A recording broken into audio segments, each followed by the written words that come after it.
لہذا محتاط رہو۔ بئس الاسم الفسوق بعد الایمان، ایمان کے بعد تو برائی کا نام بھی برا ہے، کیوں ان چیزوں میں جا رہے ہو؟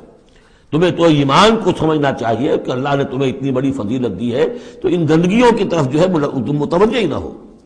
وَمَن لَّمْ يَتُوب فَأُولَٰئِكَ هُمُ الظَّالِمُونَ، اور جو باز نہیں آئیں گے تو وہی ہے کہ جو ظالم ہے اللہ کی نگاہ میں۔ تو ترغیب بھی ہے، تشویق بھی ہے، سمجھانے کا انداز بھی ہے، اور ڈانٹ ڈپٹ بھی ہے۔ باز نہیں آؤ گے تو اللہ کی نگاہ میں پھر تم ظالم ہو۔ اگلی آیت میں پھر تین چیزیں، وہ پہلی تین چیزیں رو در رو ہوتی ہیں آمنے سامنے، اور یہ تین چیزیں وہ ہیں جو غیب میں ہوتی ہیں، پیٹھ پیچھے ہوتی ہیں۔ یا ایھا الذین آمنوا اجتنبوا کثیرا من الظن ان بعض الظن اسم، اہل ایمان زیادہ ظن کرنے سے بچو، خام خواہ گمان بٹھا لینا کسی کے بارے میں، جب تک کہ کوئی بات ظاہر نہ ہو جائے، کسی کی طرف سے کوئی روش یا رویہ یا کوئی اقدام جو ہے واضح طور پر سامنے نہ آ جائے، اپنے دل میں خام خواہ کوئی اس کے بارے میں جس کو ہم کہتے ہیں سوء ظن پیدا کر لینا۔ ان بعض الظن اسم، بعض ظن جو ہے وہ تو گناہ کے درجے تک پہنچ جائیں گے، اس لیے کہ تم نے اپنے دل میں بات بٹھا لی ہے حالانکہ اس میں وہ شے ہے ہی نہیں، لہٰذا یہ تمہاری طرف سے گویا کہ ایک تہمت ہو رہی ہے اس کے اوپر، قلبی طور پر تو تہمت ہو گئی۔ ولا تجسسوا، اور دوسری بات یہ ہے کہ ایک دوسرے کے حالات کی ٹوہ میں نہ رہو۔ بہرحال اسلامی ریاست ہوگی تو جاسوسی کا ایک محکمہ بھی ہوگا، وہ تو اپنی جگہ پر ہے، لیکن افراد کی سطح پر خام خواہ فلاں اس گھر میں کیا ہو رہا ہے، کیوں ہو رہا ہے، یہ دونوں بھائیوں کے معاملات کیا ہیں، کیا وجہ ہے، لڑائی کیوں نہیں ہوتی ان میں، کچھ لوگوں کی ہوتی، تلاش میں رہتے ایسی چیزوں کی۔ ولا تجسسوا، تجسس مت کرو۔ ولا یغتب بعضکم بعضا، اور تم میں سے کوئی دوسرے کی غیبت نہ کرے، کسی کے پیٹھ پیچھے غیر موجودگی میں اس کی کوئی برائی نہ بیان کرے، چاہے وہ برائی بالفعل اس میں ہو۔ حضور سے پوچھا گیا کہ حضور اگر وہ برائی اس میں ہو، آپ نے فرمایا تبھی تو غیبت ہے، اگر برائی ہے نہیں تو تہمت ہو گئی، وہ تو غیبت سے دوہرا جرم ہو گیا۔ لیکن یہی ہے کہ کسی مسلمان بھائی کی غیر موجودگی میں اس کی کوئی برائی بیان نہ کی جائے۔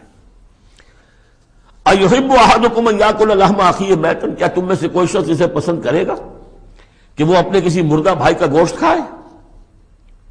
فَکَرِہْتُمُوہ، یہ تو تمہیں بہت برا لگا، بہت گھن آیا، یہ کیا بات کہہ دی اللہ تعالیٰ نے؟ کوئی شخص چاہے گا یہ کہ اپنے مردہ بھائی کا گوشت کھائے؟ لیکن یہ اخلاقی سطح پر یہی کام تم کرتے ہو۔ غیبت جو ہے اخلاقی سطح پر یہی ہے، کیوں کہ جو شخص موجود نہیں ہے آپ اس کی عزت پر حملہ کر رہے ہیں۔ اگر وہ موجود ہوتا اپنا دفاع کرتا، لیکن موجود نہیں ہے، دفاع نہیں کر سکتا، وضاحت کرتا، آپ کو غلط بات سمجھ میں آئی، آپ نے ٹھیک نہیں سمجھا ہے، آپ کو اطلاع صحیح نہیں ملی ہے، آپ سو طرح سے اپنی حفاظت کرتا ہے اپنی عزت کی، اور چونکہ موجود نہیں ہے آپ نے جیسے مردہ بھائی کی لاش پڑی ہے جیسے چاہو موٹی جو ہے کاٹ لو، لیکن اگر وہ زندہ ہو تو تمہیں قریب آنے دے گا۔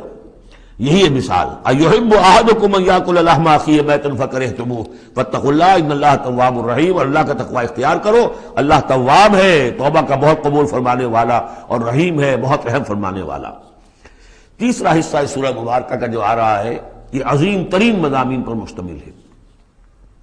ابھی تک معاملہ سارا یا ایھا الذین آمنوا یا ایھا الذین آمنوا یا ایھا الذین آمنوا، آپ نے دیکھا یہ یوں سمجھیے کہ 12 آیات میں 5 مرتبہ یا ایھا الذین آمنوا آ چکا ہے، اور ہم نے دیکھا مکی صورتیں اتنی لمبی جو ہے یا ایھا الذین آمنوا کا صیغہ وہاں ہے ہی نہیں، لیکن یہ آیت آ رہی ہے یا ایھا الناس، اے لوگو انا خلقناکم من ذکر و انثی، اے لوگو ہم نے تمہیں پیدا کیا ہے، تم سب کو، چاہے مومن ہو چاہے غیر مومن ہو، چاہے مسلمان ہو چاہے کافر ہو، تم سب کو ہم نے پیدا کیا ہے من ذکر و انثی، ایک مرد اور ایک عورت سے، حضرت آدم اور حوا کی اولاد ہو تم۔ وجعلناکم شعوبا وقبائل لتعارفوا، اور ہم نے تمہیں بنا دیا ہے قوموں میں تقسیم کر دیا اور قبیلوں میں تاکہ ایک دوسرے کو پہچانو۔ یہ رنگ کا فرق، نسل کا فرق، اور یہ شکل و شبہات کا فرق، یہ جو بھی انسان کے نقوش ہیں ان کا فرق، زبانوں کا فرق، یہ قوموں اور قبیلوں میں جو فرق اور امتیاز ان میں ڈالا ہے تاکہ پہچان سکو۔ سارے انسان ایک ہی رنگ کے، ایک ہی شکل و صورت کے، ایک ہی معلوم ہوتا کہ سانچہ ہے فیکٹری کا، اسی میں سے سب بنے چلے آ رہے ہیں، ایک ہی زبان بولتے تو پہچانتے کیسے ایک دوسرے کو؟ یہ سارا ہے صرف پہچان کے لیے، یہ نہیں ہے کہ فلاں نسل اعلیٰ ہے، فلاں گھٹیا ہے، فلاں اونچی ہے، فلاں نیچی ہے۔ جیسا کہ آپ نے خطبہ دیا تھا جو آخری خطبہ ہے حجۃ الوداع کا، لا فضل لعربی علی عجمی ولا لعجمی علی عربی ولا لاحمر علی اسود ولا لاسود علی احمر الا بالتقوی، کسی عربی کو، کسی عرب کو عجمی پر کوئی فضیلت نہیں، کسی عجمی کو کسی عرب پر کوئی فضیلت نہیں، کسی سرخ رو کو کسی سیاہ فام پر کوئی فضیلت نہیں، کسی سیاہ فام کو کسی سرخ رو پر کوئی فضیلت نہیں۔ ہاں فضیلت ہے تو تقوی کی بنیاد پر ہے۔ ایچ جی ویلز نے اپنی history of a concise history of the world میں یہ پیسج کوٹ کر کے لکھا کہ اگرچہ اس سے پہلے بھی تاریخ انسانی میں human fraternity, equality and freedom, انسانی حریت و اخوت و مساوات کے واس تو بہت کہے گئے، لیکن یہ ہے کہ تاریخ انسانی میں یہ ماننا پڑتا ہے کہ پہلی مرتبہ ان اصولوں پر بالفعل ایک معاشرہ قائم کیا محمد نے صلی اللہ علیہ وسلم۔ حالانکہ دشمن ہے، اس نے حضور کی سیرت پر حملے کیے ہیں بالکل وہی اسی طرح کے جیسے رشدی نے کیے ہیں۔ رشدی نے ذرا انداز اور زیادہ گھناؤنا استعمال کیا ہے، چونکہ وہ تو فکشن اس نے ایک طور سے بنائی ہے، لیکن اس نے وہ تاریخ لکھ رہا تھا تو اس طرح کا انداز تو نہیں ہے، لیکن باتیں وہی کہی ہیں۔ اس کے باوجود اس بات کو ماننے پر مجبور ہو گیا کہ واقعہ یہ ہے کہ محمد نے، وہ تو رسول اللہ تو نہیں مانتا، کہ یہ ماننا پڑتا ہے کہ پہلی مرتبہ for the first time in history ہی established a society based on these principles of human fraternity, equality and freedom. اگرچہ جو تازہ ایڈیشن ہے اس کتاب کا concise history of the world, اس میں سے یہ پیسج نکال دیا، اب تو ایڈیٹرز اور ہیں، البتہ پرانا ایڈیشن کہیں یونیورسٹی سے لیجیے، لائبریری سے، اور وہاں سے آپ کو وہ مل جائے گا پیسج۔ یا ایھا الناس انا خلقناکم من ذکر و انثی وجعلناکم شعوبا وقبائل لتعارفوا، یہ تعارف کے لیے، ان اکرمکم عند اللہ اتقاکم، یقیناً تم میں سب سے زیادہ باعزت اللہ کے نزدیک وہ ہے جو سب سے بڑھ کر متقی ہے۔ ان اللہ علیم خبیر، یقیناً اللہ تعالیٰ سب کو جاننے والا اور باخبر ہے۔ قالت الاعراب آمنا، اب ایک اور بہت اہم بات آ گئی۔ اسلامی معاشرہ اور اسلامی ریاست کی جو شہریت ہے اس کی بنیاد کیا ہے؟ ایمان یا اسلام؟ ایمان تو دل میں ہے، چھپی ہوئی شے ہے، ویریفائبل نہیں ہے یا نہیں ہے، کیسے معلوم ہوگا؟ دنیا میں جو آپ کو قانون بنانا ہے، دنیا میں جو معاشرہ بنانا ہے، دنیا میں جو ریاست بنانی ہے، اس میں کون شامل ہوگا؟ اس کی ساری بنیاد اسلام پر ہے، ایمان پر نہیں ہے۔ لیکن آخرت میں سارا دار و مدار ایمان پر ہے، اسلام پر نہیں ہے۔ آپ جو ہے یہاں کی ابھی سینسس ہوگا آپ کے ملک میں، آپ مسلم لکھا ہوا ہے آپ کے خانے میں مسلم، لیکن یہ کہ اس کی بنا پر اللہ کے ہاں چھوٹ نہیں ہو جائے گی، اللہ دیکھے گا ایمان بھی تھا کہ نہیں۔ ان اللہ لا ينظر الى صورکم ولا الى اموالکم ولکن ينظر الى قلوبکم واعمالکم، اللہ تمہاری صورتوں اور اموال کو نہیں دیکھتا، تمہارے دلوں اور اعمال کو دیکھتا ہے۔ تو یہ جو ایمان اور اسلام کا فرق ہے، اسلامی ریاست اسلامی معاشرے کی اس بحث میں اہم ترین ہے۔ اس کی بنیاد ایمان پر نہیں ہے، اسلام پر ہے۔ اس کے لیے بیان کیا کیا؟ قالت الاعراب آمنا، یہ بدو کہہ رہے ہیں ہم ایمان لے آئے۔ قل لم تؤمنوا، اے نبی ان سے کہہ دیجئے تم ہرگز ایمان نہیں لائے ہو۔ لم تؤمنوا ہے، یہ نفی جاد باللم ہو رہی ہے، فعل مضارع پر لم لا کر تاکید ہو جاتی ہے۔ ما عملتم نہیں، لم تؤمنوا، تم ہرگز ایمان نہیں لائے ہو، ولکن قولوا اسلمنا، یوں کہو کہ ہم اسلام لے آئے ہیں، ہم مسلمان ہو گئے، ہم نے اطاعت قبول کر لی۔ وَلَمَّا يَدْخُلِ الْإِيمَانُ فِي قُلُوبِكُمْ، ابھی تک ایمان تمہارے دلوں میں داخل نہیں ہوا۔ وَإِن تُطِيعُوا اللَّهَ وَرَسُولَهُ، لیکن اگر تم اللہ اور اس کے رسول کی اطاعت کرتے رہو گے، لَا يَلِدْكُم مِّنْ أَعْمَالِكُمْ شَيْئًا، اللہ تعالیٰ تمہارے اعمال میں سے کوئی کمی نہیں کرے گا۔ ان اللہ غفور الرحیم، اللہ غفور الرحیم ہے۔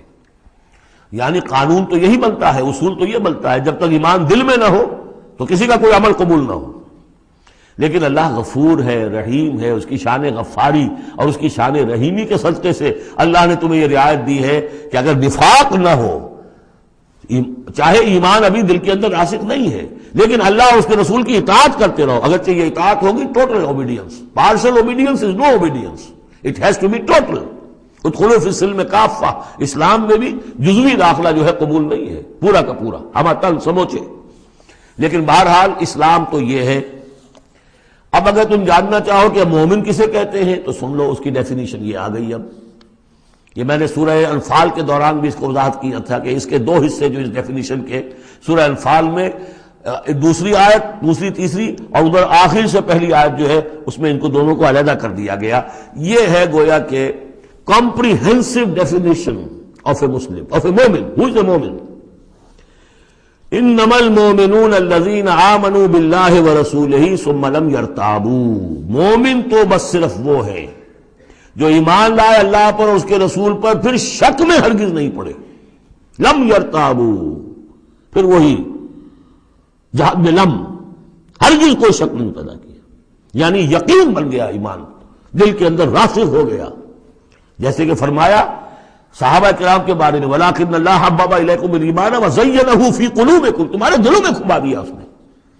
جب تک ایمان دل میں داخل نہیں ہوا، دل میں راسخ نہیں ہوا، صرف زبان پر ہے آمنت باللہ و ملائکتہ و کتبہ و رسلہ، یہ اسلام ہے۔ بنی الاسلام علی خمس، اس میں یقین قلبی شامل نہیں ہے۔ شہادت اللہ الہ الا اللہ و ان محمد رسول اللہ، زبان سے گواہی کہ اللہ کے سوا کوئی معبود نہیں اور محمد اللہ کے رسول ہے، و اقام الصلاۃ و ایتاء الزکوٰۃ و صوم رمضان و حج البیت۔ اس لیے کہ ایمان ذرا کسی اور شے کا نام ہے۔ وہ ایمان کیا ہے؟ اس کے دو حصے کر دیے۔ اب یہ اس شہادت سے نیچے یقین قلبی والی بات ایڈ ہو جائے اور ادھر عمل میں جہاد ایڈ ہو جائے تو 7 چیزیں ہوں گی تو اب یہ مومن شمار ہوگا۔ 5 چیزیں تو اسلام وہ تو ہونی ہے۔ مومن جو ہے وہ مسلم تو ہوگا ہی لا محالہ، لیکن اس سے اوپر کی منزل ہے تو 2 چیزیں اور بڑھ جائیں گی۔ وہ کیا ہے؟ انما المؤمنون الذين آمنوا بالله ورسوله ثم لم يرتابوا وجاهدوا باموالهم وانفسهم في سبيل الله، اور جہاد کریں اپنے مالوں کے ساتھ اور اپنی جانوں کے ساتھ اللہ کی راہ میں۔ اولئک هم الصادقون، یہ لوگ ہیں جو سچے ہیں، دعوی ایمان میں سچے ہیں۔ کہنا آسان ہے آمنت باللہ وملائکتہ وکتبہ، لیکن واقعتاً ایمان ہے یا نہیں اس کا جائزہ لے لو۔ جیسا کہ میں نے عرض کیا، باطل کے نظام کے تحت زندگی گزارتے ہوئے اگر اس کو ذہناً قبول کیا ہوا ہے، اس کی چاکری کر رہے ہیں، اسی کی خدمت کر رہے ہیں اور اپنی توانائیاں صرف کر رہے ہیں اسی نظام کے تحت پھلنے اور پھیلنے اور پھولنے میں، زیادہ کمائیں، زیادہ بڑے گھر میں رہیں، زیادہ شاندار محل ہو، زیادہ ہماری کار لمبی ہو، ہمارا یہ ہو، ہمارا وہ ہو، سارا دن رات اور سارا خون پسینہ اسی کام کے لیے ہوا، وہ مومن نہیں ہو سکتا۔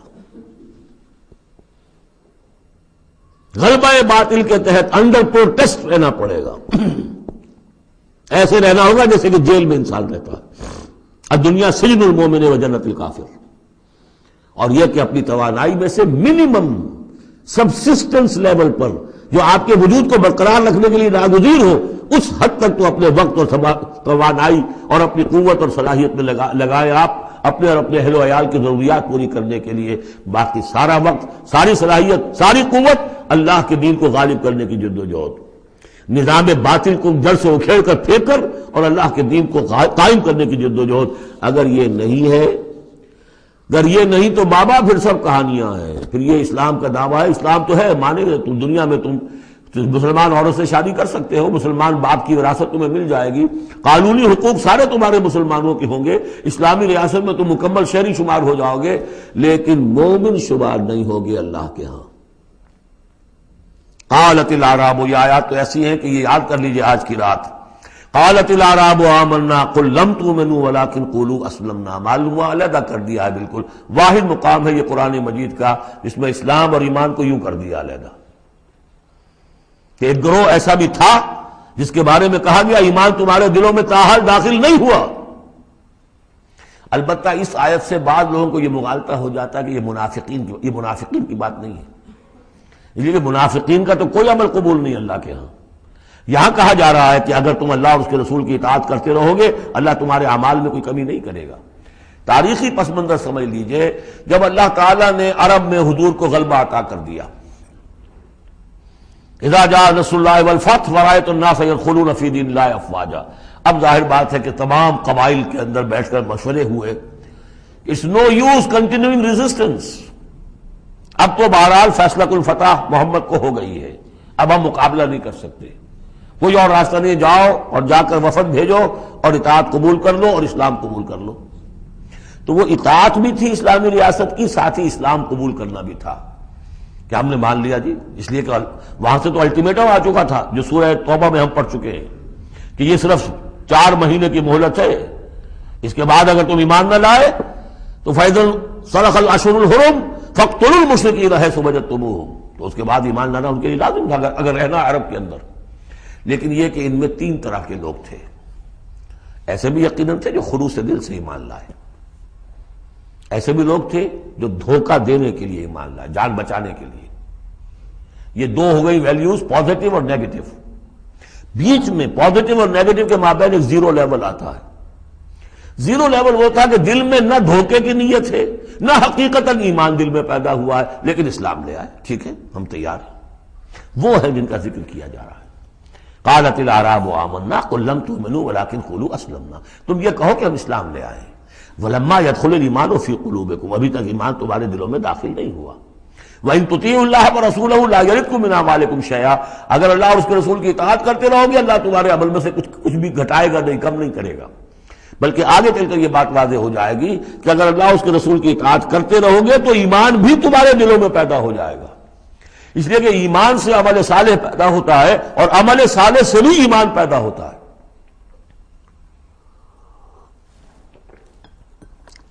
لیکن اگر تم جاننا چاہو اور دل میں یہ امنگ پیدا ہو جائے، اللہ کرے کہ ہم میں سے ہر شخص کے دل میں یہ آج ارادہ اور امنگ پیدا ہو جائے، اور یہ وہ آرزو پیدا ہو جائے جس کے اوپر علامہ اقبال نے جو کہا ہے کہ آرزو اول تو پیدا ہو نہیں سکتی کہیں اور، ہو جائے تو مر جاتی ہے یا رہتی ہے خام، یہ آرزو کہ مجھے مومن رہنا ہے، جینا ہے، مرنا ہے، یہ آرزو اول تو پیدا مشکل سے ہوتی ہے، اور ہو جائے تو معاشرہ اس کو غذا نہیں دیتا، ہر چار طرف سے اس کے خلاف آپ پر دباؤ پڑنا شروع، دماغ خراب ہو گیا، پاگل ہو گیا، فینیٹک ہے، یہ اپنا کیریئر چھوڑ رہا ہے، یہ اپنا کاروبار برباد کر رہا ہے، وہ فلاں یہ کر رہا ہے، تو ماحول جو ہے، ماحول میں آکسیجن نہ ہو تو پودا کیسے پروان چڑھے گا؟ تو اس لیے بہت مشکل کام ہے، الا یہ کہ خلوص نیت اور عزم مصمم ہو تو اللہ تعالیٰ کی طرف سے خصوصی توفیق اور تحصیل ہوتی ہے۔ تو آج آپ اس کو سامنے رکھ کر دل میں یہ آرزو لے کر اٹھیے کہ یہ ایمان اس ڈیفینیشن پر ہمیں پورے اترنا ہے۔ وہ ڈیفینیشن کیا ہے؟ انما المؤمنون الذین آمنوا باللہ ورسولہ ثم لم یرتابوا وجاہدوا باموالہم وانفسہم فی سبیل اللہ اولئک هم الصادقون۔ اس آیت کے شروع اور آخر دونوں میں اسلوب حصر ہے، مومن صرف وہ ہیں جو ایمان لائے اللہ پر، اس کے رسول پر، پھر شک میں ہرگز نہیں پڑے، ان کے دل میں اس ایمان نے یقین کی شکل اختیار کر لی، اور پھر انہوں نے جہاد کیا اللہ کی راہ میں، کھپائے اس میں اپنے مال بھی، اپنی جانیں بھی، یہی لوگ حقیقت میں سچے ہیں اپنے دعوی ایمان میں۔ اللہم ربنا اجعلنا منہم، اللہم ربنا اجعلنا منہم، یہی صادقون ہیں جن کے بارے میں سورہ توبہ میں ہم آیت پڑھ کر آئے ہیں، کونوا مع الصادقین، صادقین کے ساتھ ہو جاؤ، تلاش کرو کوئی صادقین ہے دنیا میں اس وقت کے نہیں، اور حضور نے یہ خبر دی ہے لا تزال فی امتی طائفۃ قائمین علی الحق، میری امت میں ہمیشہ ایک گروہ ضرور موجود رہے گا جو حق پر قائم ہوگا، تلاش کرو اسے، اور تلاش کر کے کونوا مع الصادقین، ان میں شامل ہو، ان کے ساتھ شامل ہو جاؤ، ان کے دست و بازو بنو۔ ظاہر بات ہے جمعیت کے بغیر، جماعت کے بغیر وہ اقامت دین کیسے ہوگی، وہ اظہار و دین الحق علی الدین کلہ ہی کیسے ہوگا؟ محمد رسول اللہ والذین معہ وہ حزب اللہ بن گئے تھے، تبھی تو دین قائم ہوا نا۔ اب وہ ساری کیفیات جو سورہ حجرات میں آئیں، قل اتعلمون اللہ بدینکم، اب یہ نوٹ کر لیجئے جن لوگوں کے دلوں میں وہ ایمان نہیں تھا، وہ اسلام لانے پر حضور پر اپنے احسان جتایا کرے، حضور دیکھیے ہم تو لڑے بھڑے بغیر اسلام لے آئے، تو ہمارا تو حق زیادہ ہونا چاہیے۔ وہ ہماری ہریانے کی زبان میں یہ کہاوت ہے، تھوتھا چنا باجے گھنا، وہ چنا جو اندر سے کھوکھلا ہو چکا ہو اس کی آواز زیادہ ہوتی ہے، برتن خالی ہوگا تو آواز کھنکھنانے کی آتی ہے، برتن کے اندر پانی پڑا ہوا ہو تو پھر اس طرح کی آواز نہیں آتی۔ تو ایمان سے خالی تھے اس لیے وہ اپنی ایمان کے دعوے ذرا زیادہ کرتے تھے۔ قل اتعلمون اللہ بدینکم، تم اپنے دین کا جو اس طرح سے بڑھ چڑھ کر باتیں کرتے ہو تو اللہ کو بتانا چاہتے ہو، جتلانا چاہتے ہو اپنا دین، واللہ یعلم ما فی السماوات وما فی الارض۔ اگر تمہیں ایمان حاصل ہوتا تو تم یہ جانتے کہ اللہ تو جانتا ہے جو کچھ کے آسمانوں میں اور زمین میں ہے۔ ایک بندہ مومن کے لیے تو یہ کہنے کی ضرورت ہی نہیں، واللہ بکل شیء علیم، اللہ تو ہر چیز کا علم رکھتا ہے۔ یمنون علیک ان اسلموا، اے نبی آپ پر احسان دھر رہے ہیں کہ ہم اسلام لے آئے۔ قل لا تمنوا علی اسلامکم، اے نبی سے کہہ دیجئے مجھ پر اپنے اسلام کا کوئی احسان مت دھرو، بل اللہ یمن علیکم، بلکہ اللہ تم پر احسان دھرتا ہے، ان ہداکم للایمان ان کنتم صادقین، کہ اس نے تمہیں ایمان کے راستے پر ڈال دیا ہے اگر تم سچے ہو۔ جب اسلام پر آ گئے ہو تو ایمان کے راستے پر چڑھ گئے ہو، اگر سچے ہو گے تو اب ایمان تمہارے اندر پیدا ہو جائے گا۔ اطاعت رسول کرتے رہو گے، اطاعت اللہ الہی کرتے رہو گے، نمازیں پڑھو گے، روزے رکھو گے، زکوٰۃ دو گے خوش دلی کے ساتھ، تو ان اعمال کی بدولت ان کی نورانیت تمہارے قلوب کے اندر اترے گی اور اس سے تمہارے اندر ایمان پیدا ہو جائے گا۔ دیکھیے یہاں لفظ اسلام آیا تھا، پھر یمنون علیک ان اسلموا، یہ آپ پر احسان دھر رہے ہیں کہ وہ اسلام لے آئے۔ قل لا تمنوا علی اسلامکم، اے نبی کہہ دیجیے مجھ پر اپنے اسلام کا احسان مت دھرو، بل اللہ یمن علیکم، بلکہ یہ تو اللہ تم پر احسان دھر رہا ہے، ان ہداکم للایمان، کہ کہ یہ جو تمہیں اسلام لانے کی توفیق دے دی اس نے، تو اس نے گویا کہ ایمان کی سڑک پر ڈال دیا، تمہیں اس راستے پر ڈال دیا ہے کہ جو ایمان تک لے جائے گی۔ ان کنتم صادقین، اگر